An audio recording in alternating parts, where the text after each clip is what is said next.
Tadi saya mengatakan bahwa saya akan mengundang seorang living legend pemain bulu tangkis, Taufik Hidayat. Kita lihat dulu prestasi-prestasi Taufik Hidayat.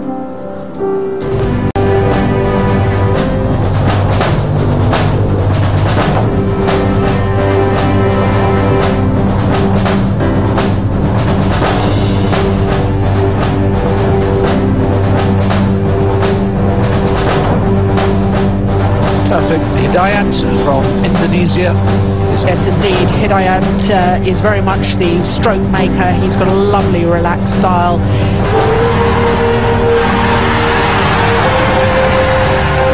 Things are going your way.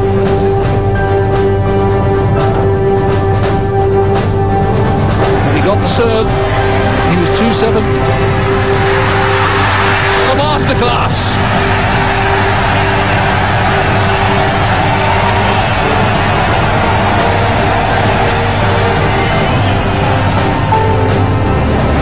Short form, as we always knew he was. But Hidayat was simply too good, too talented, too brilliant. For once, Taufik Hidayat found his range. He really controlled every rally. His dissection overhead was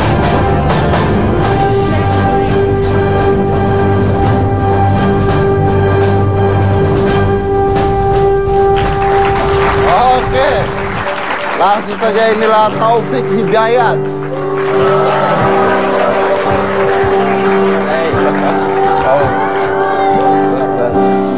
Silakan Taufik, saya duduk di meja aja, Fik.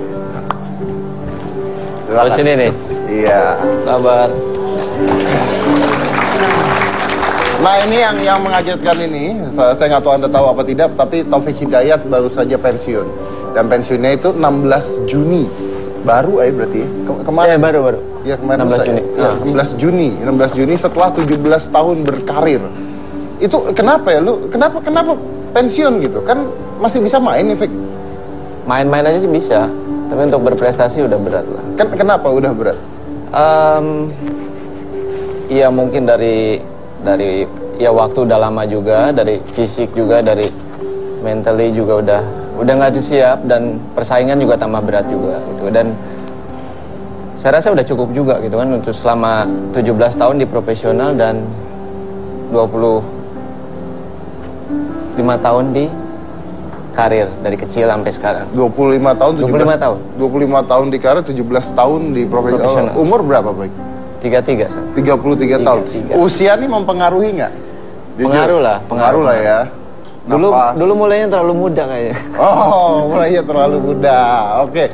Terus kalau seandainya pensiun nih, bener-bener pensiun nih, udah beneran pensiun kan? Udah. Terus kesibukannya ngapain dong? Sekarang kemarin mau istirahat dulu kan, setelah gitu ya pingin yang lupain dulu. Terus sekarang juga kebetulan lagi bulan puasa juga, yang pingin fokus ke, kalau bisa insya Allah emang puasa terus. Karena selama 17 tahun itulah jadi atlet yang kita susah ya, maksudnya yang untuk puasa full susah juga, karena pagi sore untuk latihan kan, kadang juga lebaran nggak sama keluarga juga, jadi emang pengen fokus ke itu. Terus juga nanti baru setelah itu fokus untuk yang kerja yang lain ya, maksudnya yang tetap di bulu tangkis juga, karena punya Taufik Hidayat Arena kan yang baru jadi tahun kemarin, terus membina di situ, tapi bukan pelatih. Kenapa nggak berniat jadi pelatih? Nggak gampang.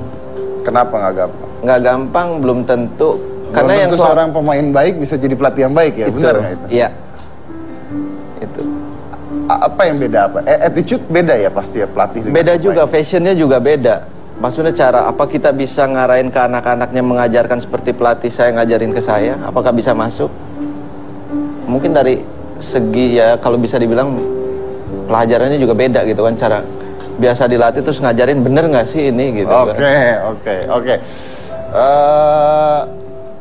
Tapi gini nih, ini ada yang menarik. Jadi ini saya inget banget nih, Taufik ya. Kalau nggak salah tuh saya pernah ngobrol sama Taufik. Entah di Hitam Putih atau waktu itu di mana ya. Pokoknya di satu tempat lah itu saya sempat ngobrol sama Taufik gitu. Udah lama. Iseng tuh. Taufik udah punya anak ya sekarang ya. Saya nanya gitu sama Taufik. Fik, anak lo mau jadiin pemain bulu tangkis nggak nanti? Tidak gitu. Dia langsung bilang tidak katanya gitu kan. Terus dia nanya sama saya lagi, Dad, anak mau jadi pesulap gak? Tidak, saya bilang begitu juga gitu kan, sama-sama tidak gitu. Terus alasannya kenapa gitu, ngobrol ya gitu ya. Saya bilang wah susah ya kali ya, karena dari berapa banyak itu untuk menjadi sukses tuh susah sekali gitu. Iya. Nah Taufik pun mengatakan seperti itu kan? Iya.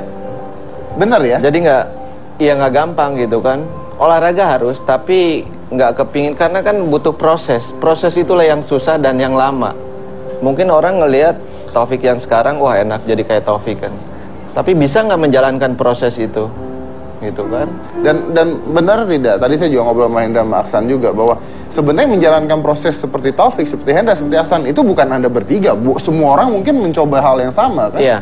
Tapi tidak semua orang jadi. Tidak semua orang jadi. Yang juara cuma satu, yang nggak juara lebih banyak lagi. Yang jadi mungkin bisa dibilang saya bersyukur, mungkin Aksan, Hendra juga bersyukur di sini. Tapi yang nggak jadi mungkin belum pernah ngalamin juara, tapi dia udah buang waktu puluhan tahun untuk badminton. Dia nggak punya hasil. Nah itu. What do they do? Ya itulah, nggak tahu juga. Mungkin juga kayak saya udah gini juga. Siapa sih yang mau ngelihat kalau kita nggak pinter-pinter diri, kita nggak bisa maintain yang bagus? Siapa sih yang mau ngelihat? Orang lain mau ngelihat? Enggak kan? Apalagi yang tidak pemerintah ngelihat? Enggak juga. Dia kan hanya mungkin merhatiin kalau lagi bagus. Terima kasih. Setelah selesai gini, mau ngapain ntar? Enggak juga kan? Dia mikirin sendiri. Mikir sendiri. Yep. Kalau seandainya kalah nih, Taufik pernah nggak mengalami misalnya kalah ya, terus dihina-hina, diledekin orang, pernah nggak itu? Itu buat saya wajar. Wajar? Maksud dihina. Itulah tipe orang Indonesia. Kalah suatu proses buat saya. Itu tantangan buat saya.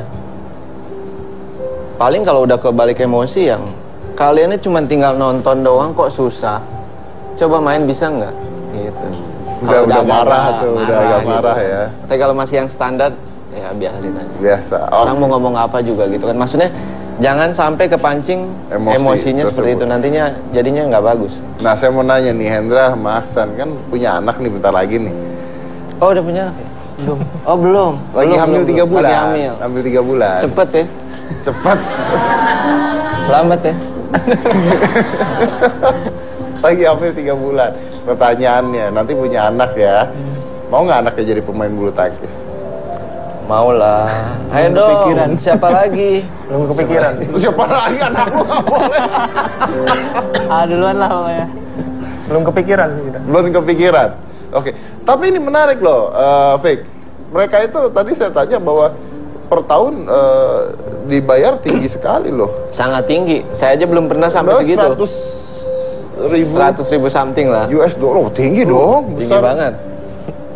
Nah, tinggi sekali. Berarti menjanjikan dong, gimana? Enggak? Bulu tangkis menjanjikan. Ya gimana cara kita bisa maintain itu? Gimana cara kita mempertanggungjawabkan? Sama aja kita kerja. Kalau kita nggak bisa kerja juga, nggak jadi juga kan? Olahraga juga sama. Nah sekarang, apalagi sekarang di bulu tangkis itu sangat, bisa dibilang sangat enak buat si pemain untuk dapat ya fasilitas pertandingan, untuk dapat kayak uang, prize money apa. Beda dengan zaman saya. Nah zamannya Taufik digaji berapa? Baru masuk sebulan 50.000. 50.000? 50.000 bayar cucian, bayar kantin, bayar main, taruhan udah kalah habis. Nggak bisa malam mingguan. Ya kan? Nggak bisa malam mingguan, gimana coba? Yang anak-anak sekarang. Nah makanya untuk yang sekarang itu anak-anaknya harus gimana dia kasih feedbacknya, maksudnya mempertanggungjawabkannya itu gitu. Apalagi yang mereka cari, udah enak semua kan, tinggal dia menggunakan fasilitas itu dan mempertanggungjawabkan itu. Oke, tapi kalau sekarang baru masuk dan terpilih jadi atlet ya, menang tidak menang, anggap saya belum menang, itu dapatnya berapa, tahu nggak sih? Sekarang minim setahun ya bisa dibilang dari berapa kontrak, nggak tahu nih, 200 juta, 300 Setahun? Ya ada yang segitulah. Segituan kira-kira. Berarti sudah minimal sudah puluhan juta per bulan dong? Iya, itu dari kontrak aja ya. Dari Ya, sekarang kontrak baru saja. masuk aja udah dapat kontrak. Dulu saya baru masuk nggak dapat kontrak, hanya uang bulanan dari PBSI. Berprestasi dulu baru dapat kontrak. Oh, kalau sekarang sudah dikontrak dulu? Dulu aja ranking 1 cuman mentok berapa sih? 60.000. 60.000 ranking No, 1. I mean 60.000 US. Oh, 60.000 Ya, US. maksudnya kita bukan masalah uang apa gimana, yang pasti itu kita harus buktiin dengan prestasi. Ya. Jangan sekarang terlena dengan orang karena selalu yang duit. Tapi untuk atlet itu prestasi dulu, duit ngikutin gitu loh. Kalau nggak ada prestasi, duit gimana? Bicara tentang prestasi ya, Fik, selama 17 tahun berkarir, ada tidak masa-masa paling down buat lo? Yang bikin paling down itu di mana kala pelatih saya dikeluarin dari PBSI dan dia pindah ke Singapura. Itu yang bikin down selama 2 tahun. Mempengaruhi permainan? Mempengaruhi banget, dan sempat saya pergi ke Singapura juga untuk pindah ke sana. Untuk pindah ke sana. Tapi terjadi pergantian pengurus yang baru minta lagi saya balik.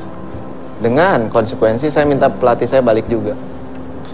Oke. Akhirnya ya setelah 2003, 2004 ya bersyukur, maksudnya saya bisa buktiin tanggung jawab saya minta pelatih dan saya balik di situ, saya komitmen.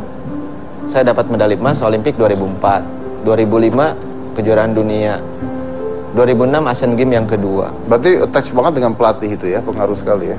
Iya, meskipun nggak semua orang ya, tapi saya ngerasa punya chemistry lah, maksudnya cocok. Karena pelatih yang hebat itu nggak hanya ngelatih di lapangan, dia bisa jadi seorang pelatih, dia bisa jadi kakak, teman, orang tua di luaran. Karena atlet itu kayak seniman kan, Dia harus unik juga. Iya betul. Susah ya untuk Susah. menanganinya. Oke, Taufik Hidayat. Kita akan lanjut lagi nanti. Jangan mana-mana, tetap di Hitam.